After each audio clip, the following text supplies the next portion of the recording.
Bonjour tout le monde, j'espère que vous allez bien. Bienvenue à toi qui découvre ma chaîne.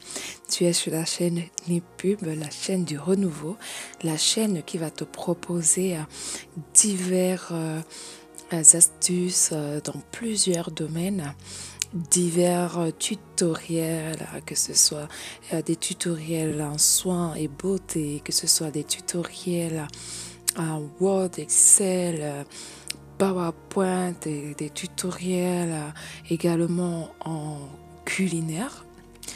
Et aujourd'hui, laisse-moi t'entretenir sur le thème de marge intérieure dans Word. Donc, il faut utiliser les marges intérieures, miroirs, qui permettent de configurer les pages en vis-à-vis dans les documents recto verso de Word, tels que par exemple quand vous êtes dans des manuels, vous voulez imprimer des manuels ou alors des magazines. Les marges de page de gauche, en fait, reflètent celles de la page de droite. Ça, c'est l'avantage que nous avons de configurer ces marges en vis-à-vis. C'est-à-dire que les marges intérieures et extérieures auront la même largeur. Il est très recommandé donc d'utiliser ce mode vis-à-vis parce que ça vous permettra de délimiter la zone dans laquelle votre texte apparaîtra dans la page. Pensez également à modifier si vous voulez, par exemple, avoir une unité de mesure différente. Vous pouvez modifier cela en allant dans Options, donc Fichier, Options avancées, Afficher.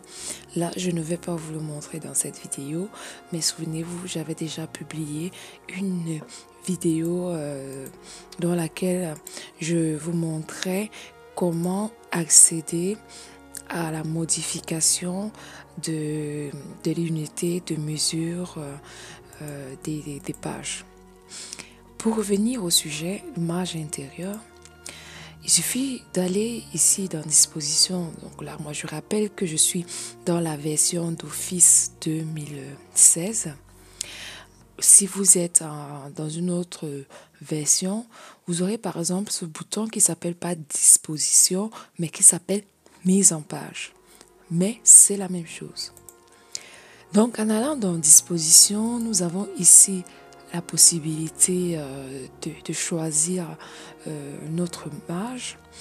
Mais pour pouvoir voir cette option dont je vous parle de marge intérieure, nous allons dans personnaliser et ici au niveau de la première page, nous avons ici affiché plusieurs pages et pour les pages intérieures, on va choisir page en vis-à-vis.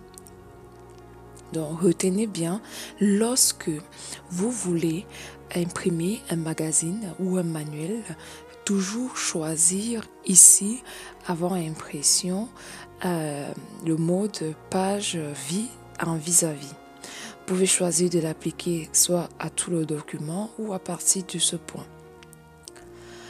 Et n'oubliez également pas de laisser ici la configuration à 2,5 intérieur, extérieur et bas et haut 2,5 si vous voulez avoir en vis-à-vis.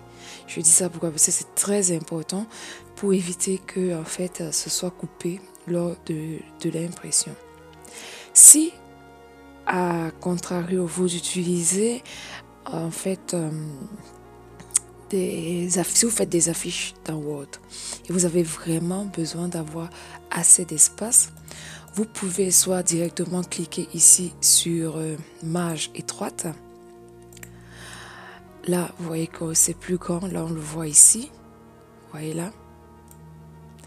Ou alors, vous allez dans marge personnalisée et vous pouvez réduire encore davantage ce qui a été proposé par Word.